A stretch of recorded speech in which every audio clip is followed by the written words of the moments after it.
केली पांडुरंगे लोभनी माझे ठाईची सर्व आनंदाची सृष्टी झाली आठवण आठव केली भावा भाव झाला स्वयमेव पांडुरंग काम क्रोध लोभनी माझे ठाईची सर्व आनंदाची सृष्टी झाली तुका म्हणे भाग्य या नावे म्हणजे तुका म्हणे भाग्य या नावे म्हणजे संसारी जन्मी जे याची लागी काम क्रोध लोभ निमारे ठाईची सर्व आनंदाची सृष्टी झाली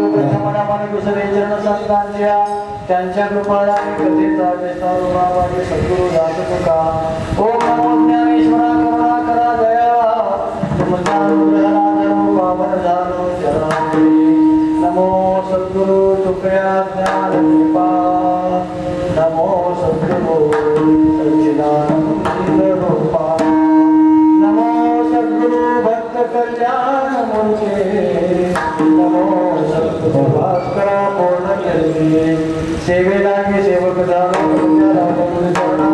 अहो स्वामी तुकया देवा यावर करावा हवे काय माझी वाणी मानेल संताचे रंग उचिताचे आपुल्या मस्त डोळे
महान भगवत विश्ववंद्य महाराष्ट्र भूषण वैराग्याचे मेरुपणी जगद्गुरु जगद्वंद्य तुकोबा यांचा उत्कृष्ट अशा प्रकारचा अत्यंत महत्त्वाचा लाख मोलाचा हा अभंग.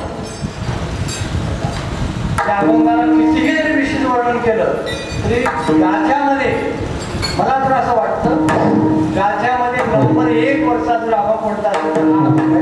माझ्या दृष्टीनं कीर्तनाचं चिंतन ऐकल्यानंतर मला लक्षात कळेल. कीर्तनाचा अभंगाचा भावार्थ करण्यापूर्वी थोडासा परिहार देणं कीर्तन करायचं कर्तव्य असतं. कारण म्हणतात ना त्या गावी गेला वास उदास प्रसन्न राहायचं. मजाची खावी पोळी त्याची वाजवावी. तुम्ही मला आमंत्रण केलं सर्व गावकरी मंडळानं त्या ठिकाणी पाहायला गेलं. भव्य जिल्हा अशा प्रकारचं पांडुरंगाचं मंदिर आहे. आणि विशेषतः पांडुरंगाचं मंदिर म्हणण्यापेक्षा इथं एक समाधीचं स्थान आहे. थोर मोठे महात्मे संत होऊन गेले गोविंद बाबा यांच्या. तसं आळंदीला माऊलीची समाधी आहे आणि मागच्या बाजूला पांडुरंगाची मूर्ती आहे. त्याप्रमाणे आपल्या या कलंबर गावामध्ये गोविंद बाबाची समाधी आहे आणि मागच्या बाजूला पांडुरंगाची मूर्ती स्थापना केलेली आहे. दिव्य भव्य अशा प्रकारचं तुम्ही त्या मूर्तीला सजवलं, त्या समाधीला. तुमची श्रद्धा, तुमची भावना, तुमचं प्रेम किती ओतप्रोत भरलेलं आहे हे मूर्तीकडे बघितल्यावरच लक्षात येतं. सर्व गावकऱ्यांचा विचार आपल्या भागामध्ये आणि आपल्या या गावामध्ये ज्या थोर संतांनी सत्याचं नियोजन केलं, मी म्हणलं आल्याबरोबर ज्यांनी मला आमंत्रण दिलेलं आहे हरिभक्तीपरायण या कमिटीचे या ट्रस्टचे अध्यक्ष असलेले नागनाथ महाराज नागलगावे, नागनाथ तुकाराम नागलगावे यांनी मला सांगितलं सप्ताह कधीपासून आहे. मी म्हणलं महाराज काय तर 100-150 वर्षाचे पूर्वीचा तुम्ही बघितलं महाराजांना? नाही, आमचे वडील सुद्धा बघितले. मी त्याच्याही अगोदर मी तेव्हापासूनची परंपरा आज तागळेत वरचेवर वाढतच आहे, कमी केली नाही. श्रद्धेमध्ये कमी आला नाही, समाजाची प्रगती होऊ लागलेली आहे. आणि एक विशेष म्हणजे ज्या गावामध्ये असे साधू संत राहतात ते गाव पवित्र, ते गाव पावन होतं, तिथला परिसर सगळा निर्मळ होतो आणि तिथलं वातावरण सगळं म्हणजे काय पारमार्थिक अशा प्रकारचं वातावरण होतं. कारण ज्या भूमीमध्ये, ज्या गावामध्ये, प्रत्येक गावामध्ये नसतात पण बऱ्याच गावामध्ये असतात. आमच्या गावामध्ये शंकरलिंग महाराज आहेत, बुद्धीला शंकरलिंग महाराज आहेत, आमच्या विद्यार्थ्यांना माहिती आहे त्या ठिकाणी. तसेच बऱ्याच गावामध्ये जर आम्ही पाहिलं काही ठिकाणी थोर संतांच्या विभूती आहेत आणि तिथं समाधी त्यांनी केली. सगळे सांगत नाही पण आपल्या गावामध्ये कदंबर या गावामध्ये एक संत महात्मे होऊन गेले. आता इकडे बोंबडीला वगैरे आम्ही जातो तिथं प्रभुआप्पा महाराज म्हणून प्रभुआप्पांनी 4-5 गावामध्ये त्यांचा कार्यक्रम होत असतो. आणि इकडे परिसरामध्ये आम्ही आजच बघितला बरं का, आज तिथे काही यात्रा आहे का काही म्हणजे महाराजांचं मोठं फार मोठं संस्थान आहे गुंडा महाराज चांदेगाव, गुंडा महाराज चांदेगावकर या परिसरामध्ये खूप मोठं त्यांचं ऐश्वर्य, पारमार्थिक ऐश्वर्य. आणि त्यांचा फोटो मी मोगा या गावामध्ये माझं कीर्तन झालं, म्हणजे रात्री आणि गुलाबाचं कीर्तन तुकोबऱ्यांचं, तिथं त्यांचा फोटो बघितला. म्हणजे तिथंपर्यंत ते आलेले, तिथंपर्यंत भक्तीचा प्रसार प्रचार केलेले आहे, निष्काम सेवा केलेली आहे, बरोबर आहे. आणि त्या महाराजांची समाधी तिथं आहे. तसं आपल्या गावामध्ये तिथे समाधीचं स्थान आहे. आणि असं म्हणतात हे जे कार्यक्रम आहे सत्याचा जो कार्यक्रम आहे, बीज पासून जो कार्यक्रम आहे, षष्टीच्या पुढे कार्यक्रम जात असतो. आणि हे कार्यक्रम होत असताना काला ज्या दिवशी झाला त्या दिवशी काला वाटत वाटत आणि देह सोडतो. सगळ्यांना काला वाटावं, सगळ्यांना प्रेमाची देवाणघेवाण करावं आणि शेवटचा निरोप घ्यावा. ते वैभव म्हणजे तुमच्या गावाला लाभलेलं आहे. आणि म्हणून हे गाव पवित्र आहे. पवित्र तो पवित्र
पेटलं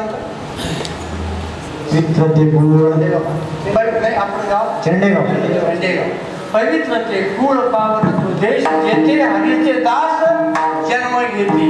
हे कुळ पवित्र आहे, देश पावन आहे आणि हे गाव म्हणजे पावन झालेलं आहे.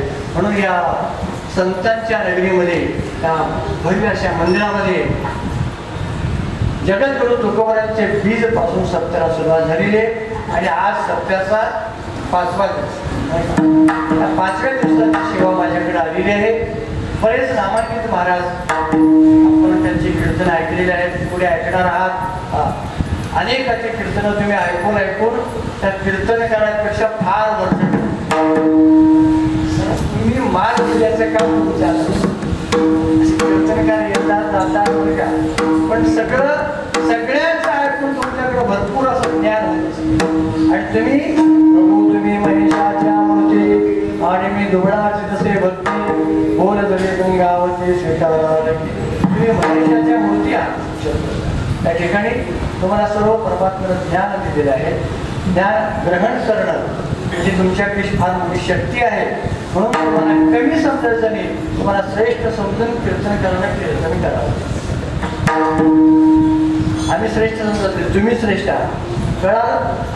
आणि हे थांबणारे सगळे टाळकरी मंडळी आहेत ना, अनेक परिसरातील अनेक भागातील आहेत. आता इकडे मी सगळ्याचं नावली करू शकत नाही, मला परिचय नाही. इकडल्या भागामध्ये आमचे विनेकारी आमचे पाहुणेच आहेत, सत्यवान महाराज, विद्याधर पाटील महाराज आणि इकडं अशोकराव आहे. त्याप्रमाणे बरेच इकडे मुले आहेत.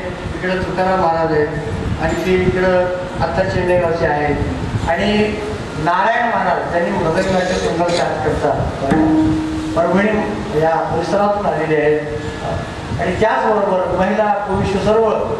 विशेष म्हणजे की मंडळी जे हरिपाठ करतात त्यांचा फोटो बघितला, बॅनर बघितलं आणि असे सुंदर देखील दिसायला लागले. मला ते बघितलं, ते व्हॉट्सअपवर बघितलं मी, एवढे सुंदर अगदी फुलासारखे कोमल महाराज आणि काय वैभव, काय त्याचं ड्रेसिंग आहे, काय गंध लिहिलेला आहे, असं दृष्टी करावं की काय असं वाटायला. एवढे सुंदर सुंदर लेकरं, लहान लेकरं. आणि या लहान लेकराला हरिपाठाला घडवणारे म्हणजे नागनाथ महाराज मंदिरातच राहायचे. त्यांना लेकरांना वळण लावलेलं. आज हे फार महत्त्वाचं, संस्कार देणं फार महत्त्वाचं आहे आणि ते संस्कार म्हणजे तुम्ही लहान लेकरं दिला, त्याबद्दल सर्वांचे मी धन्यवाद. मी माझ्या अभंगाकडे वळत आहे. अभंग सांगितल्याने अगोदर फार महत्त्वाचं. माझ्या दृष्टीने सगळा गाथा पारायण झाल्यानंतर मला विशेष रूपानं असं वाटलेलं हा अभंग आहे. आणि कदाचित त्या अभंगावर अनेक महाराजांना तुम्ही ऐकलं असेल. हा अभंग असाच अर्थ आहे, असाच भाव आहे असं सांगता येत नाही. ज्याच्या त्याच्या परिणाम तो अभंग सोडवण्याची पद्धत असते. मी या अभंगाचे 4 मुद्दे मानतो. 4 ठळक मुद्दे.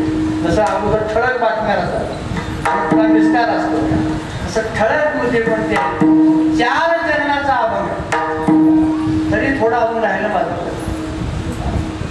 हे सगळा कार्यक्रम चालतो साऊंड सिस्टीमवर. साऊंड सिस्टीममुळे मागं आहे काय काय द्यावं त्याचं तर मला कळतं. हे द्या, ते द्या, ते कम करा, हे कम करा, तुम्हाला कसं योग्य वाटत तुम्ही करा. आणि समोर माझ्या यूट्यूब चॅनलचे नामाचा रेजरवन हे भारती तालुक्यातील प्राध्यापक शिवाजीराव शिंदे आहेत. त्यांनी यूट्यूबचा कार्यक्रम आपला चाललेला आहे. अर्थात सगळे टाळकरी, सगळे श्रोतावर्ग, सगळे आज करमच नाही, अख्ख्या पूर्ण कुठे देशामध्ये कुठेही बघताय. एक सोय असं केलेली आहे. 4 चरणाचा अभंग. 4 चरणामध्ये 4 मुद्दे आहेत. पहिल्या चरणामध्ये जगद्गुरु तुकोबाराय परिवर्तनाची पद्धत सांगते. लक्ष देऊन ऐका, शेवटपर्यंत असं कसं संगती लावायचं बरं का.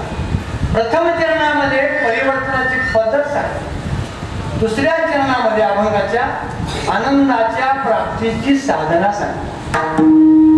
तिसऱ्या चरणामध्ये जीव शिवाचं ऐक्य सांगतात. शेवटच्या चरणामध्ये भाग्य म्हणजे काय याची व्याख्या सांगतात. असा गोड अभंग आहे. तर परिवर्तन म्हणल्यानंतर एक वाक्य आहे बघा, परिवर्तन हे संसार का नाम आहे. परिवर्तन सतत परिवर्तन राहतं, त्याला संसार म्हणतात. त्याला विश्वामध्ये जगामध्ये नेहमी सारखं काही नसतं. आपल्यामध्ये परिवर्तन आहे, घरात परिवर्तन आहे, गावात परिवर्तन आहे, देशात परिवर्तन, कायद्यात परिवर्तन, सगळं बदल बदल बदलच होतं.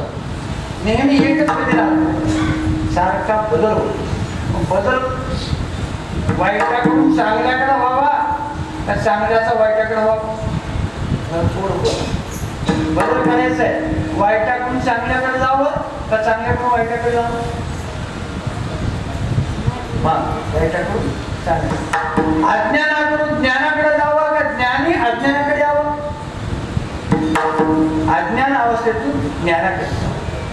जीवदशेमध्ये आलेल्या जीवानं शिवस्वरूप व्हावं का दानव व्हावं?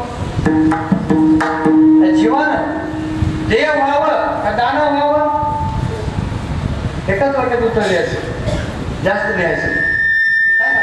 देव उत्तर म्हणाल तर दानव उत्तर म्हणाल. देव व्हावं.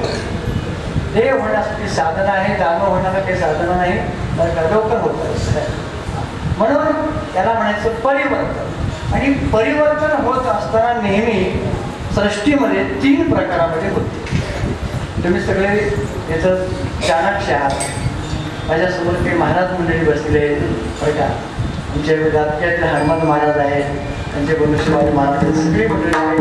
अजून बरेच काही मला परिचित नाहीत पण सगळे आहेत बरं का.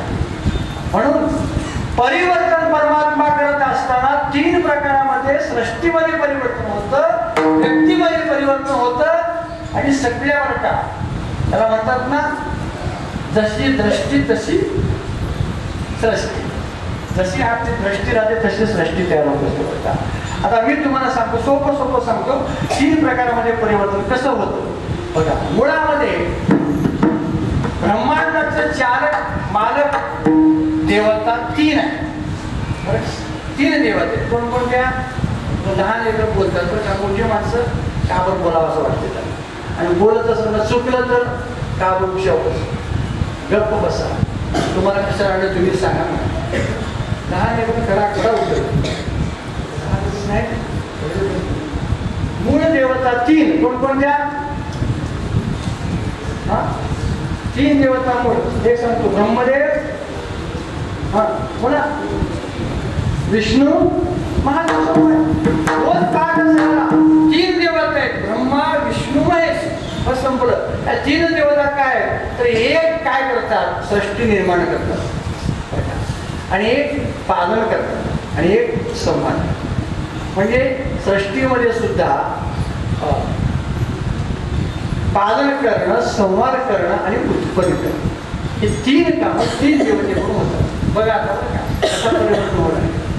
आणि परिवर्तन होताना व्यक्ती जन्माला आला, माणूस म्हणून जन्माला आला की त्या माणसाच्या मागे त्याच्यामध्ये सुद्धा 3 प्रकारच्या अवस्था आहेत. बोला म्हणजे मला थोडं गोड. 3 अवस्था आहेत. कोणत्या अवस्था? एक सांगतो म्हणजे पुढच्या 2 तुम्ही सांगायचं. बाल्य अवस्था, दुसरी दुसरी 3 अवस्था. बालपण गेले, नेनता, तरुणपणी विषयता, म्हातारपणी प्रवर्तित चिंता, मरे मागुता जन्मले. हे परिवर्तन. बालपण झालं, तरुणपण आलं, पुन्हा म्हातारपण आलं आणि म्हातारपणाची मृत्यू आला पुन्हा पुन्हा राहणं चालू आहे. असं 3 प्रकारानं परिवर्तन. बरं, आपल्यामध्ये आणखी 3 अवस्था आहेत. त्या अवस्थेमध्ये आपण सगळे जगतो. जागृती, स्वप्न, सगळ्यांना माहितीच राहतं पण उजळणी करायचं काम. जागृत अवस्था आत्ता आहे. तुम्ही आम्ही जागा आहो ना, जागृत अवस्था. आणि आता कीर्तन ऐकून घरी गेलं की मस्त झोपलं की झोपेमध्ये स्वप्न पडतंय, त्याला म्हणायचं स्वप्न अवस्था. आणि काही वेळा स्वप्नही पडत नाही, गाढ झोप लागते. काही वेळा कामाला असं होतंय, जागा झालं की पुण्या गावात कोणत्या घरात राहतो, पुण्या गावात. कारण पुण्या बी गावात करून माहिती करतात. एका ठिकाणी राहत नाही म्हणून कोणत्या गावात कोणतं घरा कळतच नाही 2 मिनिट. मग लक्षात येतं बरं का. म्हणजे एवढी गाढ झोप लागते. याला काय म्हणायचं? सुषुप्ती अवस्था. जागृती, स्वप्न, सुषुप्ती या 3 अवस्था आहेत. आलं का लक्षात? बरं का. आणखी एका दिवसामध्ये 3 प्रकार परिवर्तन होतं. एका दिवसात सांगू तुम्हाला, एका दिवसामध्ये 3 वेळा परिवर्तन. सांगा बरं महिला मंडळी, बघता नाही इकडं. एका दिवसात 3 वेळा होत्या. काय? एक सकाळ, पुढचं दुपार, आपले सकाळ, दुपार, संध्याकाळ. मला मोकळं बोला, काय करायचं सुद्धा तर कोण काही काय करायचं. 3 वेळा रोजच आहे. सकाळ झाली, दुपार झाली, संध्याकाळ झाली, पुन्हा पुन्हा. आणि मग पुन्हा सकाळ झाली की त्याच्यातला एखादा भाग्यवान आहे असा झोपला. काही काही माणसं सकाळच बघत नाही. काय म्हणतात, सकाळी सकाळी बरं का एवढं गाढ झोपताना अलीकडे एक पद्धत लागली. शहराला तर लोक 8, 9, 10 वाजे उठायला तयार नाही. पूर्वी पहाट झाली की लोक उठायचे. याला उठवायला तरी उठायला तयार नाही. उठा उठा सकळ जन उठिले नारायण. उठा सकळ जन उठिले नारायण. उठा सकळ जन उठिले नारायण. भूपळा लावावं लागतं तरी हे बसताना पुन्हा गाड झोपतं. आणि कोण होतं पूर्वीचा असा योग होता महाराज. पूर्वी जर जागा करत असताना देवाला जसं जागा करतात तसं जीवाला जागा करायचं. श्याम सुंदरा अरुणोदय झाला.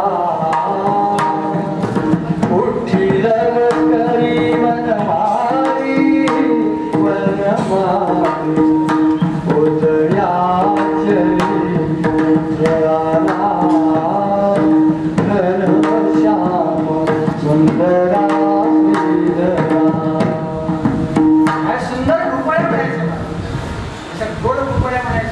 भगवान कृष्ण परमात्म्याचा आता कोणी जागा करावं. सगळे असे झोपाने उठायला तयार नाही. मायबाप वाटा उठा, चहा घ्यायचं नाही का की पांघरून काढच ना.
अवस्था 3, उत्पत्ती स्थिती लय त्यांचं कार्य 3 प्रकारचं. दिवसात ते 3 प्रकार, सकाळ दुपार संध्याकाळ, बालपण तरुणपण म्हातारपण, इथपर्यंत आपण बघितलं बरं का. तसं अवस्था 3, जागृती स्वप्न सुषुप्ती. पुढे झालं आणखी सांगू तुम्हाला. बरं 3 प्रकारचे ताप आहे. ताप किती? 3 प्रकार. आध्यात्मिक ताप, आधिभौतिक ताप, अधिदैविक. आध्यात्मिक ताप म्हणजे शरीरातून रोग निर्माण होणं आणि आध्यात्मिक ताप होणं. अधिभौतिक ताप म्हणजे इतर पशु प्राण्यापासून चोरापासून हिंसा होणं, अधिभौतिक ताप. अधिदैविक ताप म्हणजे अकस्मात काहीतरी होणं बरं का. हे 3 तापामध्ये प्रत्येक जीव जखडलेला, प्रत्येक जीव अडकलेला आहे. कोणालाही सुटता येत नाही, एक नाही सापडतो. बरं वर्षातले पुन्हा 3 प्रकार. एका वर्षामध्ये 3 प्रकारामध्येच परिवर्तन होतं वर्षात. उन्हाळा, पावसाळा, हिवाळा, पुन्हा उन्हाळा. हा 3 प्रकारामध्ये परिवर्तन 3 प्रकारामध्ये ओळखला गेला आहे. सगळा व्यवहार जगामध्ये व्यवहार करायचा जर असेल ते व्यवहारामध्ये सुद्धा 3च प्रकार. कुठलाही व्यवहार सृष्टीमध्ये 3 प्रकाराशिवाय होऊच शकत नाही. देणारा, घेणारा आणि दोघातले वस्तू. एक वस्तू देणारा समजा व्यापार, त्याला म्हणायचं त्रिपुटी. दृश्य, द्रष्टा, दर्शन. ध्येय, ध्याता, ध्यान. ज्ञेय, ज्ञाता, ज्ञान. असं सगळं त्रिपुटी बघा तुम्ही. जगामध्ये त्रिपुटीचा सगळा व्यवहार म्हणजे 3 प्रकार. पूर्ण सुप्रीम पॉवरचा जर विचार करायला गेला, मुळामध्ये ज्यावेळेस काहीच निर्माण झालं नव्हतं तेव्हा सुद्धा सुरुवातीला 3च. एक ब्रह्म, दुसरं माया, तिसरं जीव. ब्रह्म, माया, जीव अनादी आहे. कुणी कुणाला निर्माण केलेलं नाही. सारखं राटकर चालूच आहे. अशा प्रकारे 3 प्रकार आहेत. तुकोबाराला विचारावं प्रकाराचे 3 तुका म्हणे. हे माणसामध्ये सुद्धा 3 प्रकारचे लोक आहेत. 3 प्रकारचे लोक म्हणजे 3 रंगाचे नाही, 3 प्रकाराचे. प्रकाराचे कसे? त्याच्यात 3 गुणाचे. एक सत्वगुणी, रजोगुणी, तमोगुणी. 3 गुणामध्ये 3ही गुण सगळ्याकडे असतात, पण एक विशेष गुण राहतो. आता इथं जेवढे काही श्रोतावर्ग इथं आलेले आहे ते सगळे तुम्ही सत्वगुण तुमचा थांबले आणि 2 झोपले. रजोगुण तमोगुण झोपले आराम. चला तुमचं काम होऊ द्या म्हणा. सत्वगुण जागा आहे तुमचा म्हणून तुम्ही कीर्तनाला बसला. इथून उठलात की रजोगुण सुरू झाला, सत्वगुण झोपले. घरी गेलात तमोगुण जागा झाला, बाकीचे झोपले. असा प्रकार 3 मध्ये व्यवहार होतो. सात्विक, 50 वर्षाच्या कालावधीमध्ये पूर्वी भारत देशाकडे बघून पाश्चिमात्य लोक हसत होते. बाहेरचे लोक अमेरिका, रशिया वगैरे काय म्हणायचे ते, हे भारतातील लोक काहीतरी पुराण सांगत बसतात मंदिरामध्ये आणि 3 प्रकारचे गुण आहेत, 3 प्रकारचे माणसं असं म्हणत बसतात. पण त्यांना हसू येतं बरं का. मला त्यांनी थोडा अभ्यास केला. त्यांनी म्हणजे काही प्रजा लोकांनी काही नाही, वैज्ञानिक आणि सायंटिस्ट लोकांनी त्यांनी अभ्यास केला. लहानातला लहान वस्तू, मोठी वस्तूच नाही, अणु परमाणू एवढी लहान वस्तू त्याचा शोध लावल्यानंतर त्याच्यामध्ये 3 भाग. ज्ञान झालं आपलं ते विज्ञानाचं. 3 भाग. त्याचे नाव काय? Electron, proton, neutron. एखाद्या गाडीमध्ये, ती गाडी कार असेल, ती गाडी वेग वाढवायचा असेल तर त्याला एक्सिलेटर वाढवावं लागतं. गाडी पळते बरोबर आहे, म्हणजे ते रजोगुण आहे. आणि त्या गाडीमध्ये ब्रेक असतो. कारमध्ये ब्रेक म्हणजे तमस गुण, तमोगुण आहे. बरं ब्रेक आहे, गाडीला एक्सिलेटर आहे, पण गाडी चालवावं का थांबवावं कोणाकडे?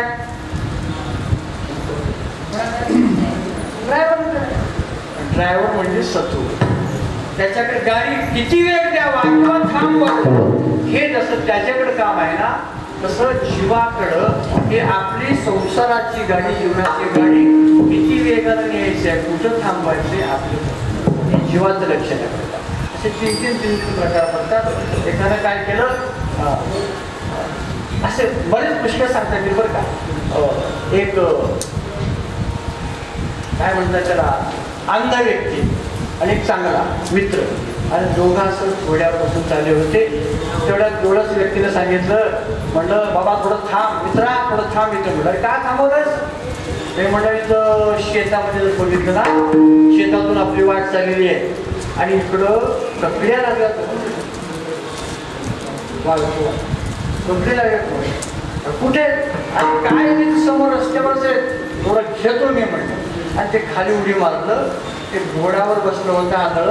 त्यानं म्हणलं कशाला उडू भांडणीत पडलेस, सगळे तोडवायचं. तुला कसं माहित, तू काय तिथे आलास कधी काय खाल्लास?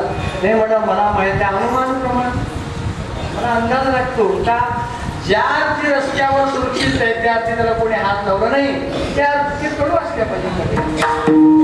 गोड रस्त्यावर कोण ठेवते, त्याच्यावर विश्वास बसला नाही मित्राचा. आणि तो मित्र त्या गेला सगळ्यावर गेला आणि गेट जाऊन बघितलं, वाढून बघितलं, सगळे कडून सगळेच कडून निघाले. मला तुम्ही आम्ही सगळे शेतकरी शेतामध्ये आपण वाळकाचं बी रब्बी हंगामामध्ये जुन्यामध्ये हरभऱ्यामध्ये टाकत असतो.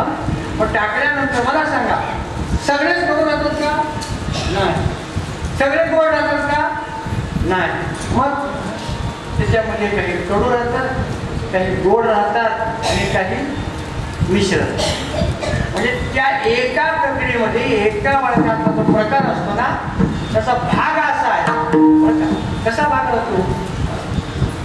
ज्याचा साल गोड असतं, मांस गोड असतं आणि बी गोड असतं. ऐका ना, त्याला बिया पण वाळतो आम्ही म्हणतो. बरं आता तुम्ही ओढून बिया पण वाळतं, आवडलं लागलं की समजतो पाहता ठेवायचंच नाही. सगळं गोड आहे ना, ते आळच कोण टाकायचं. पण त्याच्यामध्ये थोडं मोठं वळून झालं का त्याचं वरचं मांस बरोबर असते, साल थोडं आणि आज बी थोडं मधला भाग गोड तेवढं खायचं, बाकी टाकून द्यायचं. पण त्याच्यात एक तिसरा प्रकार की असं राहते माळ्यात, ते वाळकाकडं घाण करून ते चालू. एक सगळंच गोड आहे, ती गोड मांस गोड साल गोड, आणि एक वरचं मांस गोड आहे, मधलं साल गोड आहे, मधलं जे मांस असतं ते गोड आहे आणि बी गोड आहे असा. पण एक असं आहे ते बी कडू, मांस कडू आणि साल कडू.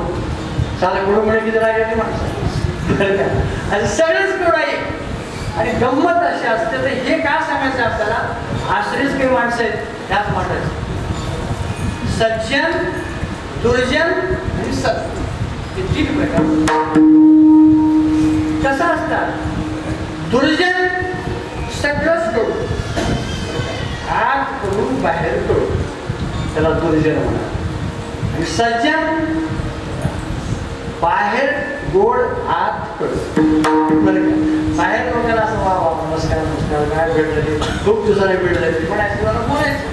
बोललं थोडं निघून गेला तिकडे, दुसरा मित्र तिकडे आला, कोण होते महाराज आई असले भेट फिरते तुला सत्यामध्ये द्यावं. काय करते 2 महिना एखाद्या ठिकाणी आल्या, खूप बोलायला लागल्या, तासन तास बोलून बोलायला लागल्या. ते म्हणलं बऱ्याच दिवसाने भेट झाली, सत्याला तुम्ही यायला बरं झालं. जवळची एका कुणी विचारले पाहुण्यातले काही. मग तेवढं बाजूला तिने गेली. तिला म्हटलं तिला का काम असतं, कुठं सत्ता बघितलं तिथं जायचं, काय येते पंक्ती झोडायचं, उभं ऐकायला बसलं तरी बी ऐकत नाही, झोपीतच राहत्या. म्हणजे तिची देणगा मागली. मला म्हणायचं चांगले असतात, ऊपर से तो बहुत बने, अंदर की बात राम जाए. ऊपर से तो खूप बने, खूप चांगल्या बनून चांगले असतो, पण वाईट आत असतो. तसं असा एक प्रकार आहे. आणि संत सगळेच गोड.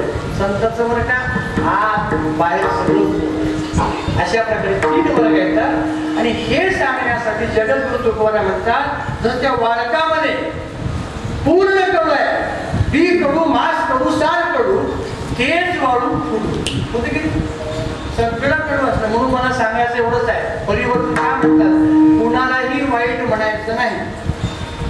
सज्जन किती सज्जन राहू द्या, एखादा वाईट गुण त्याच्याकडे राहतो, आणि कितीही दुर्जन राहू द्या त्या माणसाकडे एखादं चांगलं काम होतं. ते माणूस बरोबर तिथे आले की त्याचं पण चांगलं काम होतं. म्हणा तुम्ही थोडे पण एवढा तिथे चांगला मुलाला बरोबर असते बघा.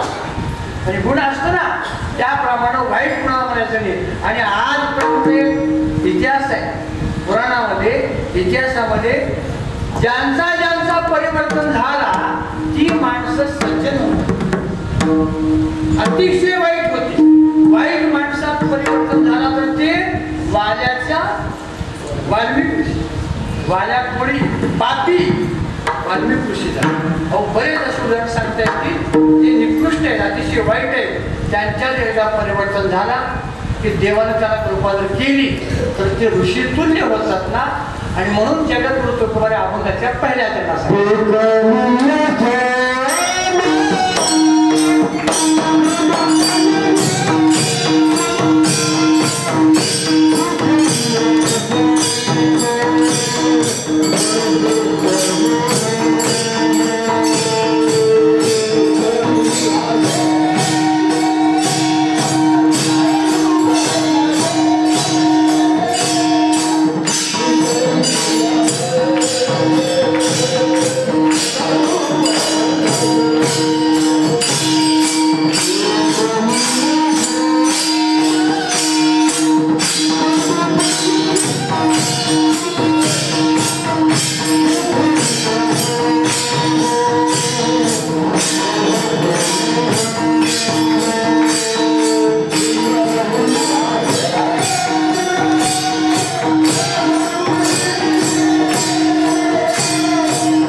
अगोदर कडू होतं नाही, सगळंच कडू होतं, पण पिकल्यानंतर त्याचा कडूपणा गेला, त्याला फूटपणा आला, त्याच्या रंगात बदल झाला, त्याच्या गोडी चवीमध्ये बदल झाला, त्याचं सुगंध स्वादिष्ट म्हणजे काय लागलं, आणि तैसे आम्हा केले पालन.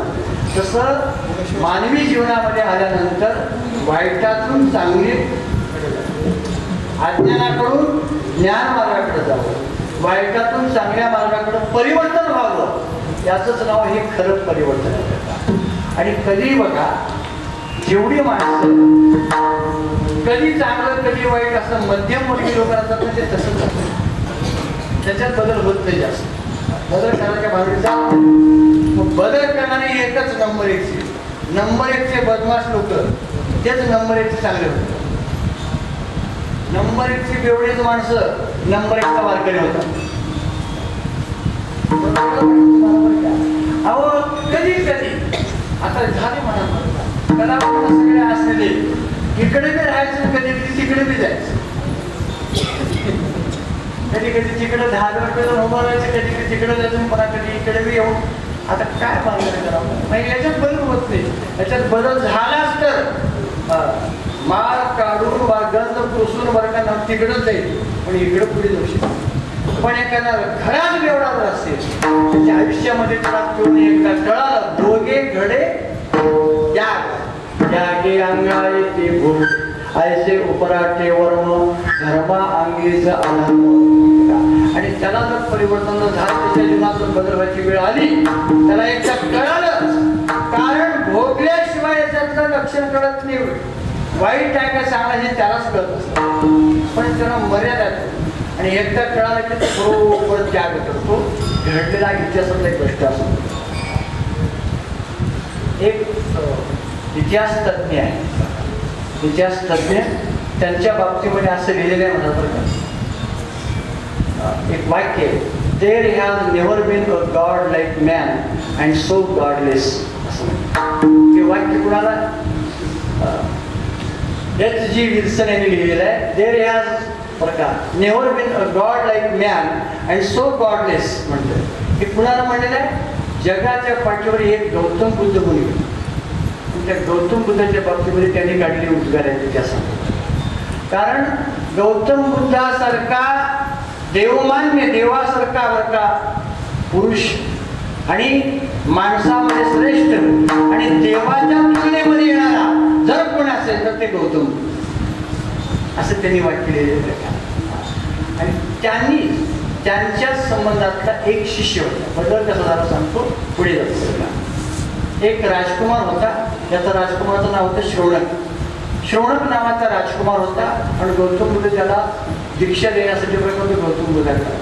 लोक सगळे म्हणाले, शिष्य वगैरे म्हणाले, म्हणलं महाराज हे राजकुमार आहे? हो मला माहिती आहे. नाही म्हणलं, हो हा राजकुमार मोठा धनाढ्य आहे. बरं आहे ना म्हणून तर राजकुमार आहे? तसं नाही, हा व्याभिचारी आहे. अनेक अत्याचार कर्म केलेले आहे, अनेक भ्रष्टाचार केलेला आहे. त्याच्याकडून नको नको त्या गोष्टीच्या हातून झालेले. आणि असल्या माणसाला तुम्ही जर मार घातली, तुम्ही त्याला शिष्य केलं तर हे नक्की सगळ्याला बिघडून टाकते. आमचे सगळे शिष्य बिघडले. गौतम बुद्धाने सांगितलं तुम्हाला कळत नाही, गुरु मी आहे तुम्ही नाही. तुम्ही गप्प बसा आणि मी त्याला अनुग्रह देणार. म्हणलं महाराज काही करा मला अनुग्रह द्या. ठीक आहे सांगितली वेळ. 5-6 महिन्याचा कालावधी गेला. पूर्वी असं नव्हतं महाराज. आता गुरु एवढे उतरवडे झालेले, कोण मला माळ घाल म्हणे एवढीच वाट बघत, कोण मला शिष्य करा म्हणतं ना त्याला लईन लागलेलं लईन. असं लईन नाही या कान फुकायला वेळ नाही, मला याला वेळ नाही. झाले कुठून हे झाले शिष्य. हे गुरु शिष्य परंपरा असं नाही. तुकोबाला मान्य नव्हती. एक करायची गुरु गुरु भोवती वारू शिष्याचा कुस नाही पायीचार मनुष्य परी, असं परखडपणानं बोलणारे तुकोबाले होते. मग गुरुनी शिष्य करावा तर कसं करावा? गौतम बुद्धाची पद्धत होती 3 महिने 6 महिने स्मशानभूमीमध्ये ठेवायचं. रोज जळत येणाऱ्या माणसाकडे बघायला लावायचं आणि सांगायचं तुलाही एकदा मरावं लागेल, तुलाही एकदा असंच जळावं लागेल. असं रोज विचार केले की त्याला वैराग्य निर्माण व्हायचं. मग त्याला शिष्यत्व द्यायचं. असा एक श्रवणक त्याला शिष्यत्व दिलं. परिणाम असा झाला की बाकीचे शिष्य सावलीने जात होते ते उन्हातून चालले. ते बाकीचे नेहमीचे शिष्य 15 दिवसाला एक उपवास करायचे. 15 दिवसा एक एकादशी, एक म्हणा 2 म्हणा उपवास करायचे. पण हे राजकुमार शिष्य झाल्यापासून 15 दिवसामध्ये एकच वेळा जेवण करायचं, बाकी सगळं उपवासच. थंडगार पाण्यात आंघोळ करायचं, उन्हात बसायचं, हे सावलीत बसायचं. सगळं याच्यापेक्षा वेगळं झालं की सगळ्यांनी मिटिंग केलं आणि आम्ही एवढे पहिल्याचे शिष्य, पण आम्हाला हे नाही करतो, आमच्या फार पुढे गेलं. आणि असा क्रश झाला, क्रश रोड झाला. कोण झाला रोड? राजकुमार. राजकुमार होता ना, थोडा उपवास केला, पुढे खडतर तपश्चर्या केली आणि म्हणून तो रोड झाला. आणि त्याला चलायला येत सर, थोडं जीर्ण म्हणजे काय त्याचं शरीर झालेलं आहे. त्यावेळेस महाराज त्यांच्याकडे आले. ऐका महत्वाचा विषय, गुरु आले, गौतम बुद्ध आले आणि त्यांनी त्यांना बोलवलं, जवळ बोलवलं. त्यांनी विचारलं, श्रवणक, तुम्हाला आम्ही अनुग्रह दिलेला आहे, तुम्ही शिष्य आहात, मी तुम्हाला एक विचारू? जी महाराज, विचारा.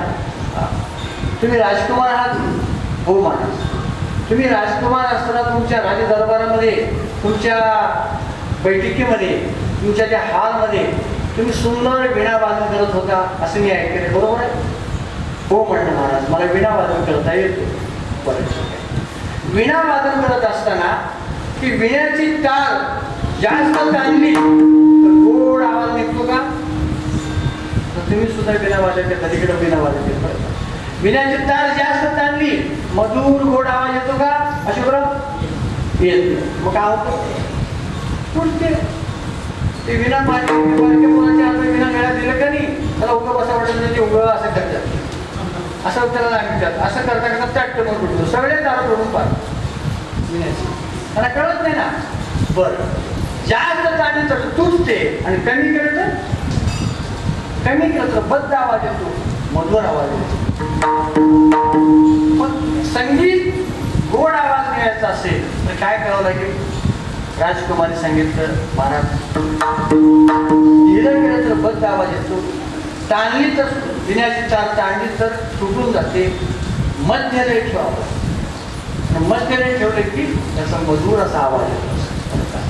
म्हणून गौतम बुद्धाचं एक वाक्य, अति से बचो, मध्य में चलो, मध्य में रहना ही जीवन है. किती सुंदर वाक्य बघा. अति से बचो, मध्य में चलो, मध्य में रहना ही जीवन आहे. आणि ते जीवनाचा अर्थ त्यांनी सांगितला, तसंच जीवन आहे. तुम्ही एवढी जास्त तपश्चर्या करू नका आणि जास्त ढिलाई पडू नका. आळशी मंदमती केवी करेल, आळशाचा उद्धार होत नाही आणि जास्त तपश्चर्या केली त्याचं बी शेती बरोबर होतं. मग म्हणावं लागतं, कथेची सामग्री असं म्हणावं लागतं बरं का. आणि त्याच्यामुळे त्याचा जीवनाचा खरा अर्थ कळाला. एकंदर म्हणून परिवर्तन व्हावं तर श्रवणक नावाच्या राजकुमारासारखं परिवर्तन व्हावं, कळावं. आणि हे कळल्यानंतर हा एक भाग झाला परिवर्तनाची पद्धत. प्रत्येक जीव, प्रत्येक मुनीपासून ब्रह्मदेवापर्यंत प्रत्येक जीवाला एक इच्छा आहे. कोणती? आनंदाची इच्छा आहे. 24 तास माणसं आनंदाची इच्छा करतात, पण कुणालाही आनंद मिळत नाही. आणि जर तुम्हाला आनंद पाहिजे असेल तर त्याची साधना अभंगाच्या दुसऱ्या चरणात सांगतात. काम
भजे आनंदाच्या प्राप्तीची साधना जर काय असेल तर काम क्रोध लोभ हे निमावे लागते. निमावे, काढावे, संपून टाकावे असं म्हणत नाही लोक आहे, निमावे म्हणतात. असा अर्थ तुम्हाला मी सांगतो बरं का. कारण काम क्रोध लोभाला काढता येत नाही. एखादी विषाची वस्तू काढून टाकता येते, घरातली वस्तू बरं का बाहेर फेकता येते, नदीत फेकता येते. कुठे जरी गेलं तर तुमच्या सोबतच काम आहे, तुमच्या कुठे टाकणार तुम्ही? कुठे चंद्रभागेत, कुठे गंगेत, कुठे टाकणार? कुठे टाकू शकतो? सांगितलं मी गंगेला स्नान करायला गेलो आणि तिथं एक सोडलो, काय क्रोध सोडलो. वा, चांगली गोष्ट आहे. काशीला गेला होता, हो, काय सोडलं? क्रोध सोडला. तिसरा आला, काय सोडलं महाराज तुम्ही? क्रोध सोडला. पुन्हा एक परत आला, काय म्हणतो महाराज? अरे मूर्खानो, क्रोध सोडला. राग आला, त्याच्यावर प्रश्न केल्यावर राग आला, अरे बदमाशांनो क्रोध सोडला. सोडला का धरला? सोडताच येतो. फार सुंदर परिचय, फार सुंदर चिंतन आहे. काम क्रोध निमावे लागतात, सोडावं लागतं. कसं सोडावं? सोडता येत नाही. असं थोडं तुम्हाला समीकरण सांगतो. काय झालं? एक प्राध्यापक, फिरासारखेचे प्राध्यापक, तत्वज्ञानाचे प्राध्यापक, त्यांना लक्षामध्ये आता सगळं काही असतं, पण हे काही गोष्टी आहेत ना त्या आपल्याला कळत नाही. नेमकं कसा खरी व्याख्या कळत. आणि मग काय करावं? ते PhD करत होते आणि त्यांना वाटलं की नेमका अभ्यास करावा लागतो. म्हणून एका साधू पुरुषाकडे जाऊन एका उंच पर्वतावर बाजूला साधू पुरुषाकडे गेले प्राध्यापक. आणि तिथं उन्हाळा दिवस होता. आता थोडं बघा, नुसतं इथं सुद्धा बसलं तर डोक्याला त्रास होता गेला. ते फॅन पुढे होत नाही, थोडी गरमी होऊ लागलेली आहे. मग तसे उन्हामध्ये गेलं तर तत्वज्ञान जाणून घ्यायचं होतं. आणि त्या साधू महात्म्याला गेल्याबरोबर प्रश्न केला. शिक्षकाने तसं विद्यार्थ्याला प्रश्न द्यावाच असेल. तिथं पद्धत आहे हो. साधूकडं संघाकडे गेलं की नम्र पूर्ण जाऊ तद विद्धी गडी पाते परिप्रश्नेन सेवया. उपदेक्षन्ते ज्ञान ज्ञानेनाम तत्वदर्शन तनु मनोदेवे चरणासी लागावे अगरवता करावे दास्य सकट. ही पद्धत आहे शास्त्राची. पण त्यानं काय केलं? पुढे समोर गेल्याबरोबर ते महाराज बसले होते आणि महाराजांना 3 प्रश्न केले. 3 प्रश्नाची व्याख्या कुणालाही सांगता येईल. What is God? What is truth? What is religion? सांगायची व्याख्या. देव म्हणजे काय? कोण सांगतो देव म्हणजे काय? कशाला देव म्हणतो? निर्गुण का, सगुण का, स्थूल का, सूक्ष्म का, दृश्य का, अदृश्य का, निराकार का? काय त्याचे भानगडे अनेक तुम्हाला याच्यामध्ये अख्खा सगळा अध्यात्म ज्ञान जरी काढून कसं तुम्ही पत्ताच लागेल. सांगा देवाची व्याख्या. इकडे सांगितलं देव देव म्हणजे काय? लव इज गॉड. प्रेम हे देवाचं ते स्वरूप आहे. पण त्याने सांगितलं what is God? What is truth? सत्य म्हणजे काय? What is religion? धर्म म्हणजे काय? साधू महात्मा हुशार. त्याने एक विचार केला. म्हटलं साहेब बसा थोडं. 3 प्रश्नाचे उत्तर मी आता लगेच तुम्हाला देतो. चहा प्या. चहा पिल्याबरोबर कळतो. ते आमचे आनंदगिरी महाराज गेले. आनंदगिरी महाराजांनी आम्हाला चहा नाही येतो बरं का. त्याने म्हटलं चहा प्या म्हणले महाराज. तसं चहा प्यायला नेल्या. मी सांगितलं ते म्हटलं मी आलो एवढ्या उन्हातून आणि चहा पाजून उत्तर देणार ते काय सांगा मला पटकन. आम्हा तेव्हा मुले मध्ये गेले. चहा तयार केला. एक कॅटरीमध्ये चहा घेतला, कपशी घेतली आणि त्या साहेबांच्या हातून कपशी घेतली. त्या शिक्षकाच्या हातात दिली. चहा ओतायला लागलो. चहा ओतत असताना कप भरलं. पुन्हा वजन चालू. आता मोठे लोक, सोशल लोक जे आहेत ना, थोडा चहा कपातला अर्धा जास्त पेते. अरे पुढे पुढे पुढे काय काय कप भरला. पुन्हा वजन बशी भरली. पुन्हा वजन थांबा. म्हटलं काय तुम्हाला काय डोकं वगैरे आहे का? चहा द्यायची पद्धत आहे. अहो या कपशीमध्ये आता एक थेंबर सुद्धा चहा वाचत नाही. तुम्ही पुन्हा वाचता. हेच तुमच्या 3 प्रश्नाचं उत्तर आहे. ते म्हणलं माझा प्रश्न काय, हे चहा देणं काय आणि हेच उत्तर आहे म्हणणं काय, हे सगळं घेण्याचा बाजार. कळच ना. कसं काय होतं हे त्यांनी सांगितलं, महाराजांनी सांगितलं, जसं या कपशीमध्ये आता एक थेंब सुद्धा चहा मागत नाही, तसं तुमच्या हृदयामध्ये सत्य ओळखायला, धर्म ओळखायला, देव जाणून घ्यायला जागा थेंब तरी कमी आहे का? अरे मग त्यांनी पडताळा सुरू केला. आणि जर देहामध्ये विकार भरलेले असतील तर या गोष्टी करणं अशक्य, इम्पॉसिबल, अशक्य. त्याने सांगितलं. हे थोडं तरी बरं वाटलं. ठीक आहे, येतो म्हणून निघाले. थांबा, तुम्हाला उत्तर लक्षामध्ये आलं. आणि ज्या दिवशी तुमच्या देहात विकार गेले त्या दिवशी पुन्हा मला विचारायची याची गरज नाही, तिथंच तुम्हाला कळतं. ती विकार म्हणजे हेच काम, क्रोध, हे विकार आहेत बरं का. आणि म्हणून काम, क्रोध, लोभ निवाले काही.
आनंदाची प्राप्ती होते. आनंद म्हणजे परमात्मा वाचक शब्द. आनंद म्हणजे परमात्म्याचं स्वरूप आहे. कृष्ण परमात्मा आनंदी आहे. म्हणून आणखी एक प्रमाण सांगता येते, फक्त प्रमाण द्यायचे बरं का, वेळ नाही त्याला जास्त. म्हणतात ना, काम क्रोध हे काढायचं. तुका म्हणे देह भरीला काम क्रोध केले.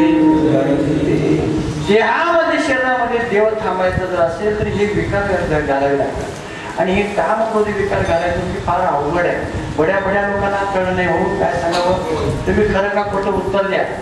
विश्वामित्रासारख्या ऋषीला आयुष्यात कधी क्रोध आला नाही, बरोबर आहे. विश्वामित्राला कधी क्रोध आला नाही, बरोबर आहे.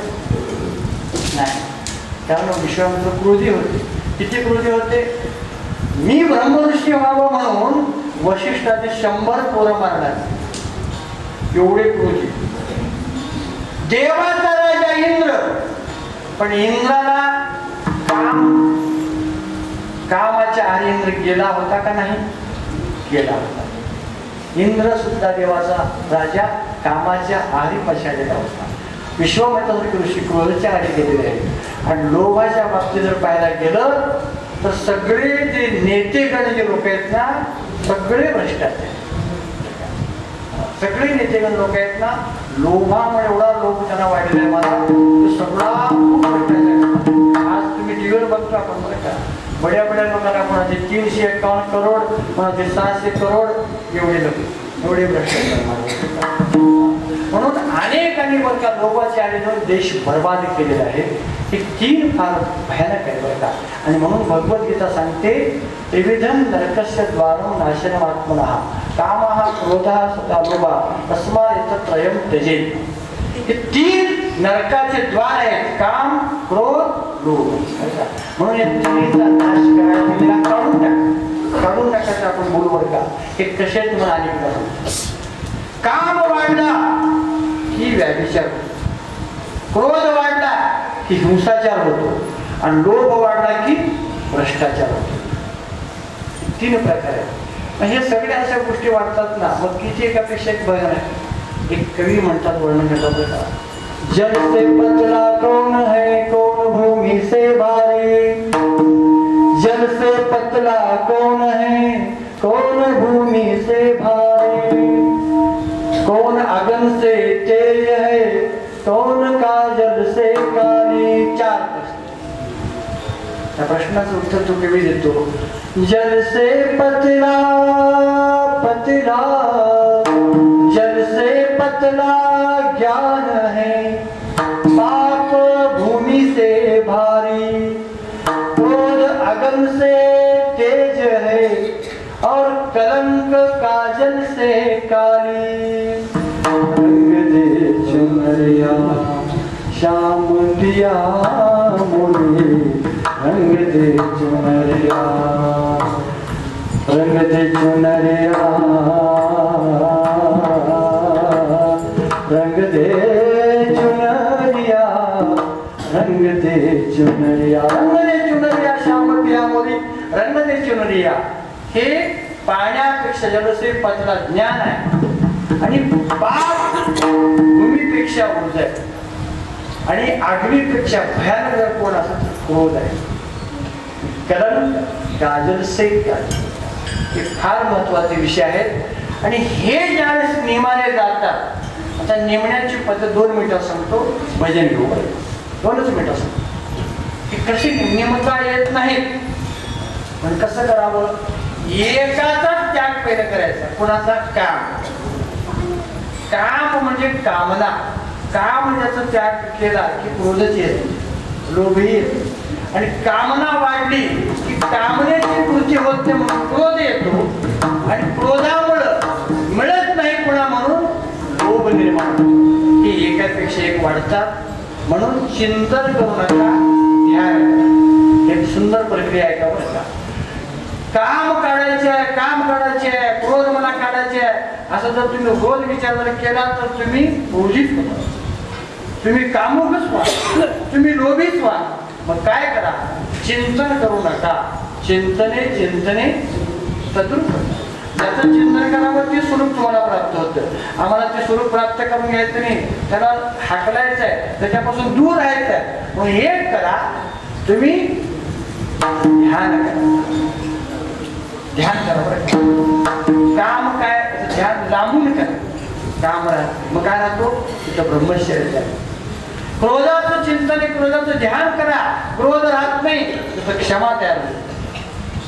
लोभाचं चिंतन करू नका, लोभाचं ध्यान करा. लोभ काय तुम्हाला एकदा कळाला तुम्ही आयुष्यात लोभी होणार नाही, तुम्ही दानी व्हाल. घृणा द्वेष हे काय तुम्हाला त्याचं स्वरूप कळालं ध्यानानं तर तुम्हाला तुमच्या हृदयात घृणा राहत नाही, तुमच्या हृदयात प्रेम राहतं.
विकल्या सेन कडूपण गेले तैसे आम्हा केले पांडुरंगे काम क्रोध लोभ निमाले ठाईची सर्व आनंदाची सृष्टी झाली.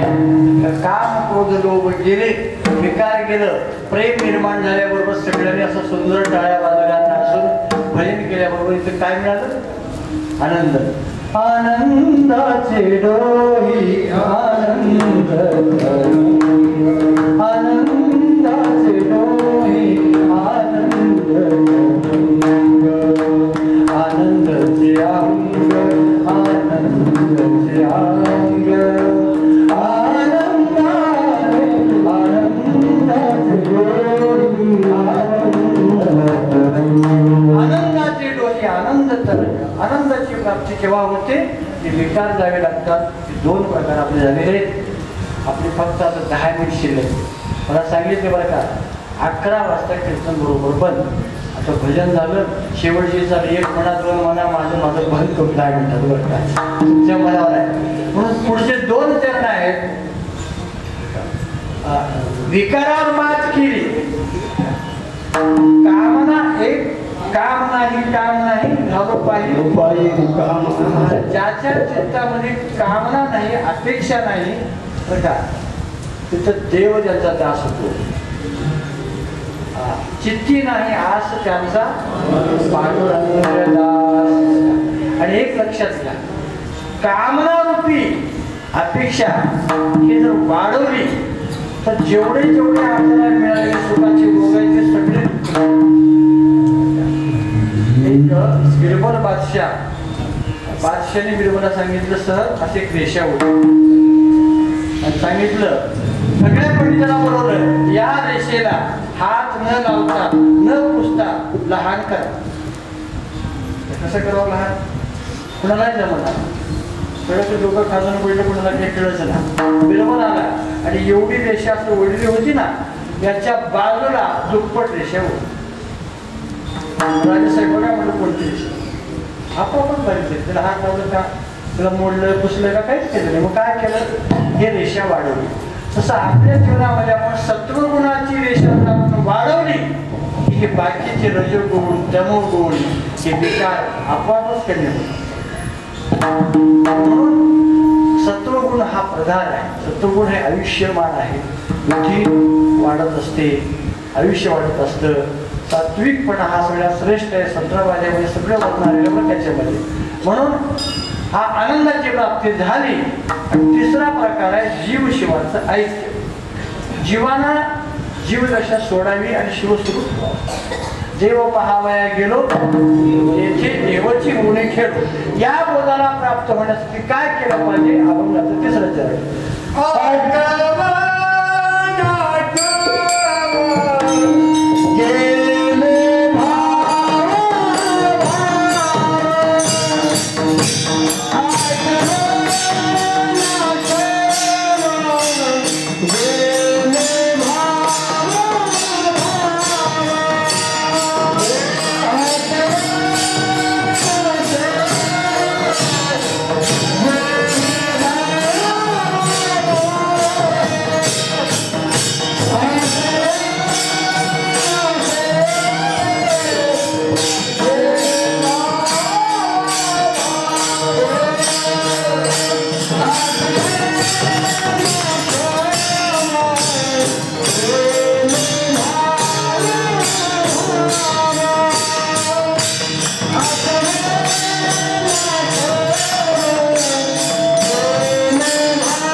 स्मरण नाही, विस्मरण नाही, त्याच्या पलीकडे जी गेलेली अवस्था आहे ना, तिथं गेल्यानंतर झाला स्वयमेव पाडो, म्हणजे द्वैत गेलं.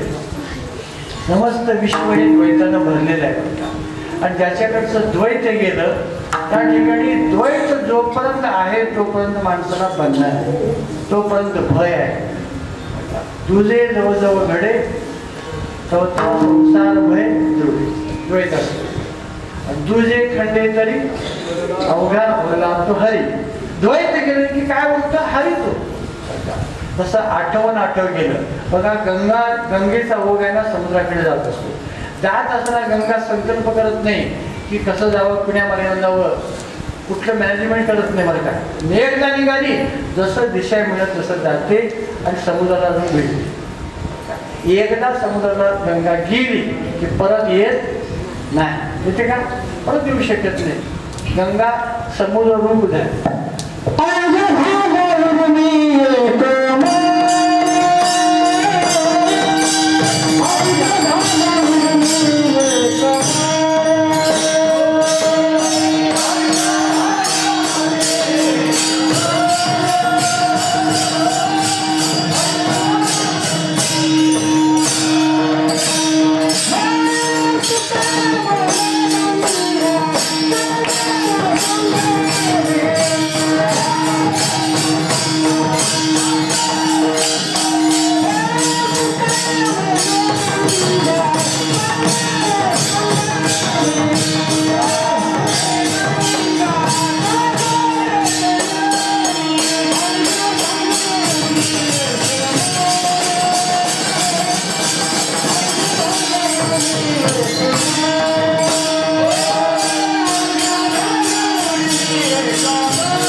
तुका म्हणे गंगा सागर संगमी अवघ्या झाल्या उर्मी एकमय एक रूप झाले. ज्ञानेश्वरी मध्ये एक दृष्टांत. कालवणाची कुंजरी सुदर्या लवण सागरी होईची ना माघारी परत देसे. मिठाचा हास्य केला पाण्यामध्ये सोडतो. येईल का परत? येत नाही. पाणीरूप होऊन जातं बरं का, येऊ शकत नाही. त्याप्रमाणे आम्ही बघा काही काही गोष्टी येतात. हे लोखंड आहे, हे लोखंडाचं माहिती आहे ना, त्याला परीस लावतो. काय झालं? सोनं झालं. लोखंडाचं सोनं झालं. एकदा सोनं झाल्यावर तुला लोखंड होईल का? होत नाही. यज्ञ कुंडामध्ये होम हवन करत असताना टाकळीचे, बोरीचे, बाबळीचे, रावळीचे, चंदनाचे लाकडं आपण स्वाहा म्हणून टाकतो. टाकल्यानंतर हे अग्निरूप झाले, राख झाले. आता ओळखता येतील का?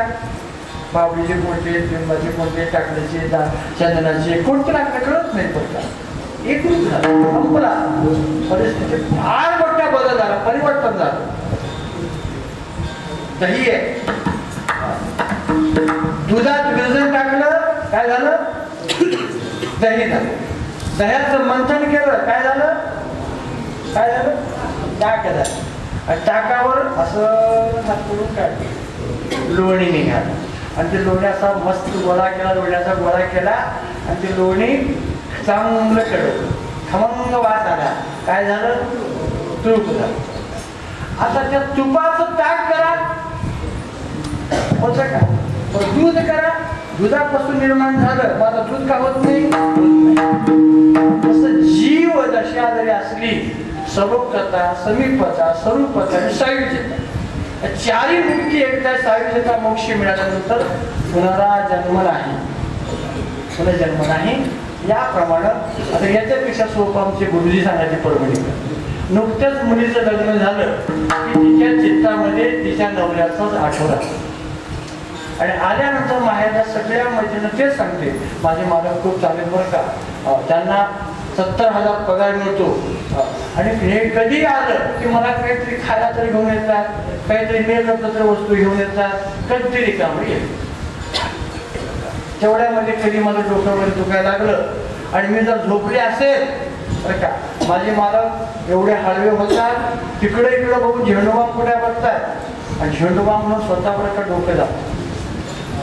बरंच नरड दाबत डोक्यात चेपतात माझं, नका नका म्हणून जपतात. नाही तुला चहा करून देऊ का? हा तुला फक्कड चहा करतो म्हणतात. स्वतः स्टोव पिटातात, पाईप बांधतात, फक्कड चहा करून येऊ का? चहा घ्या. काय प्रेम आहे बघा. कुणाचा आठव आहे? लगीन झाल्या मुलीच्या लक्षात चित्तामध्ये नवऱ्याचा आठव. काही दिवस गेले, 4-2 लेकरं झाली. पुन्हा मैत्रिणी विचारतात असं काय मालक आता तुला कसं? अगं मालकाचं काय विचारतेस? त्यांचं जाऊ दे तेव्हा मालक काय बरोबर आहे, नावच लेखक काय. माझा मुलगा बघ त्यावर्षी मेरिटमध्ये आहे. माझी मुलगी इंजिनिअरला नंबर लागलेला आहे. लेकराचं मुलीचं मुलाचं हेच नवऱ्याचं आठवत नाही. तसं त्याप्रमाणे आठवण गेले भावा भाव. कुठलं स्मरण नाही, विस्मरण नाही. हरिपाठाचं प्रमाण आहे. जाणीव नेणीव भगवंती नाही हरी हरी उच्चारणे पायी मोक्ष सदा. म्हणून झाला स्वयमेव पांडुरंग. आणि या सगळ्या गोष्टी प्राप्त करून घेणं याचंच नाव भाग्य आहे. तुका म्हणे भाग्य या नावे म्हणे.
व्याख्या सांगतात. आता भाग्य भाग्य म्हणत असताना ज्याचा तुम्ही पारायण करता तुम्हाला माहित आहे भाग्य कशाला म्हणावं. भाग्यवंत म्हणूया शरण गेले एक व्याख्या बरं का.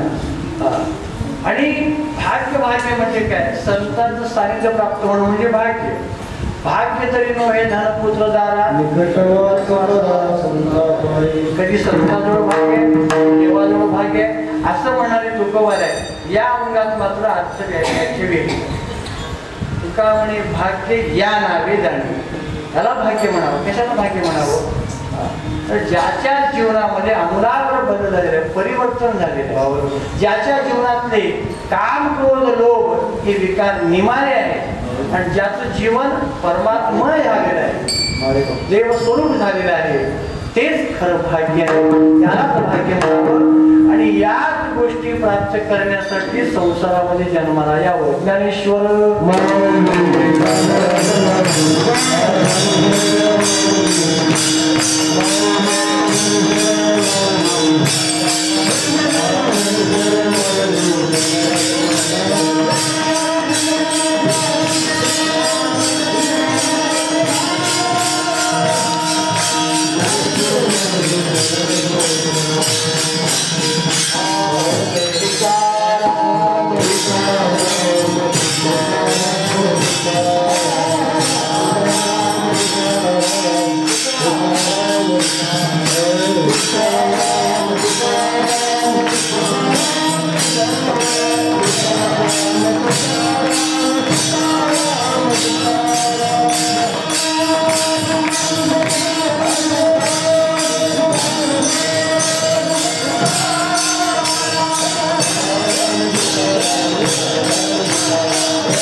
द्रोपद माळेगाव